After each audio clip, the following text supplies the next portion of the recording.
Welcome to Cineights, where you get to know the best movies and series. Today's video is about the best holiday films of all time ranked. I hope you enjoy this video. Be sure to watch until the end because I am sure you will like it. Please subscribe to the channel and like the video. Frosty the Snowman, 1969. Unlike A Charlie Brown Christmas, revisiting this 60s animated TV special doesn't reveal a masterpiece, but it is the definition of comforting nostalgia. From the raspy sound of Jimmy Durante's narration to the pastel animation of the town, watching this movie, about a journey to the North Pole to save a snowman from melting, is like the warmth of listening to an old record. There's also a satisfying simplicity to the way it captures the wonder of childhood with the magic hat, dismissed by the gloomy adults, that beings their snowman to life. Luckily, the popularity of the song keeps this gem in the Christmas rotation as it serves as an analog alternative to the shiny plastic of modern holiday fare. Home Alone, 1990. It seems like scenes of cantankerous families rushing through airports were a staple of holiday movies in the 90s, and Home Alone has one of the best. This Chris Columbus-directed comedy was produced by John Hughes and bears the unmistakable fingerprints of the man who reinvented the comedy classic in the 1980s. Little Kevin McAllister waltzed right into the hearts of every child with his devilish schemes and pet tarantula. Young eyes widened everywhere at the thought of being left home during Christmas vacation, and not just because of the potential of having dessert for breakfast.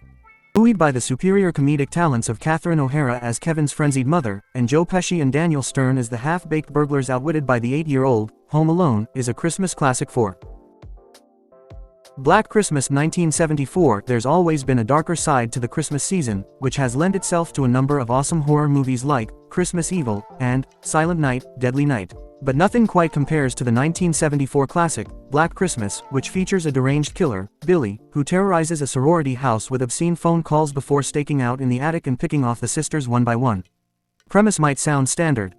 Black Christmas also tackle heady topics like abortion and sexual harassment, giving the film a sharply feminist angle that goes beyond just a triumphant, if traumatized, final girl.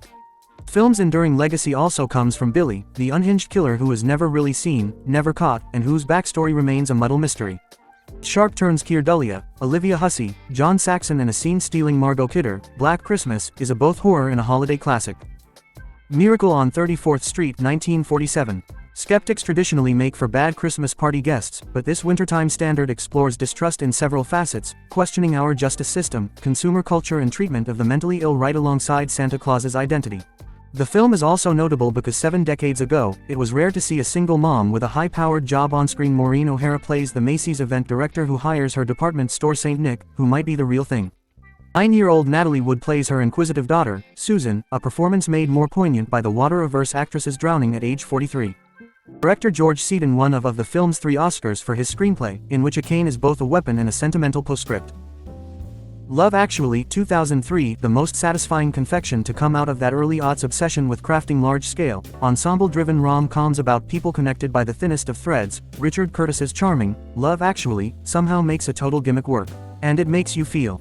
Chronicling the love lives of a group of different Londoners. We're talking very different, from the new Prime Minister all the way down to a love-struck tween, over to a pair of porny stand-ins and a heartbroken Emma Thompson, just to cover all our bases. Curtis's film is concerned with all forms of love, especially during the holiday season.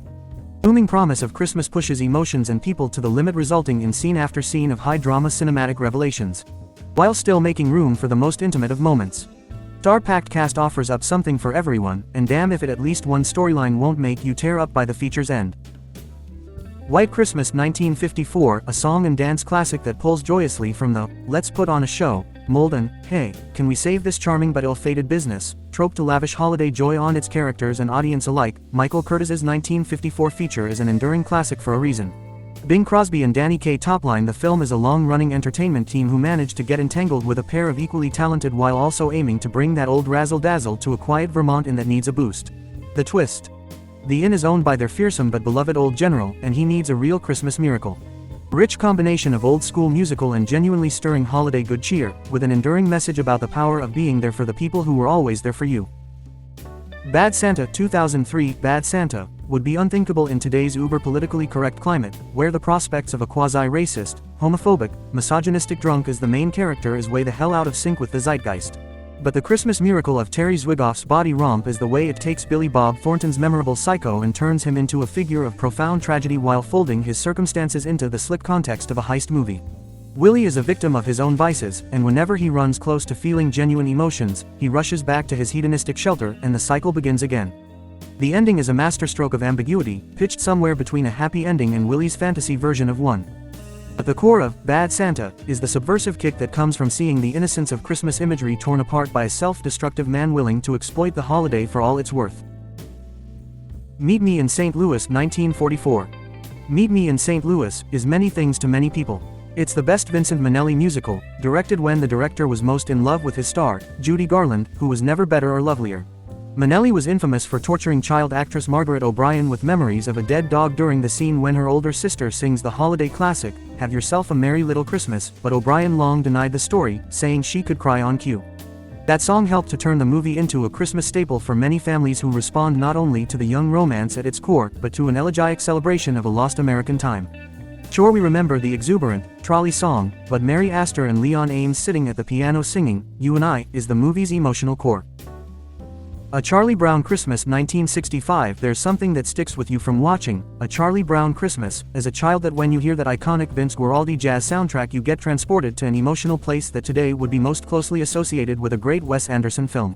Once older, revisiting the film reveals a surprisingly profound and moving story that is actually better through adult eyes. Sad sack Charlie Brown's almost existential quest to discover the meaning of Christmas juxtaposes melancholy, holiday commercialism and a spirituality that finds beauty in ice skating, putting on a school Christmas pageant, and even for the non-believer religious text. The Nightmare Before Christmas, 1993. Like most films on this list, The Nightmare Before Christmas includes a Santa Claus, but he gets less screen time than the protagonist, who doesn't have eyes. That was once a point of contention between the directing-producing duo and Disney, the parent company of the studio that released the feature.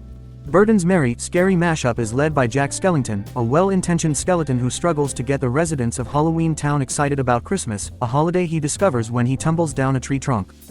Although Jack and his co-stars resemble a cabinet full of well-worn, slightly sinister toys, the stop-motion musical was a tremendous undertaking, hiring 230 model sets and shots of 110,000 unique frames.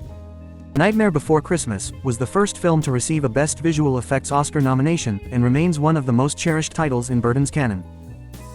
It's a Wonderful Life, 1946. This Frank Capra Christmas classic has survived the decades because it holds up. It's more noir fantasy than Capricorn, more disturbing than wholesome, and less mawkish sentimental treacle than deeply moving. That's partly because the movie couldn't be more timely, as the Moneymongers are clearly still running the show. Sure, the movie stars Boy Scout Jimmy Stewart, but building and loan banker George Bailey loses so much faith in his fellow man that he tries to commit suicide. That's when Angel Clarence rescues him to show him the alternative version of Bedford Falls, if he had not lived. While many people truly love this movie, it wasn't a hit on release and sent Capra into a tailspin. Italian emigre's ability to tug moviegoer heartstrings has led him to be sadly underrated among cinema. National Lampoon's Christmas Vacation, 1989. If something can go wrong for the Griswold family, it will go wrong for the Griswold family. For their third outing as the world's most folly-prone family, the Griswolds stayed close to home to unspool a side-splitting adventure that ably combines both totally understandable foibles and buck-wild breakdowns into one wonderfully rewatchable package. Nestled all snug in their beds a la Sugar Plums or something festively similar, is the deep sense that, for all the mishaps and insane set pieces that dominate the film, there's still an affection and real love for family, the holiday spirit, and spending time together, even when things get ugly. Christmas, again, 2014. The traditional holiday movie builds towards some climactic takeaway. A troubled character finds new value through the convenience of the Christmas spirit. Christmas, again, the bittersweet debut from writer-director Charles Pokel, is a welcome deviation from that tendency. Starring Ken Tucker, Audley is a downtrodden loner selling Christmas trees in Brooklyn in the aftermath of a breakup, and the fleeting connection he finds with a fellow lost soul. The movie makes no grand gestures but provides a satisfactory arrangement of many small ones. Shot on grainy 16mm by cinematographer Sean Price Williams, Christmas, again, offers the unique pairing of vibrant holiday colors with a foundation of gritty realism built around its impressive lead performance. Character is himself a contrast to his surroundings, a low-energy sad sack named, of all things, Noel.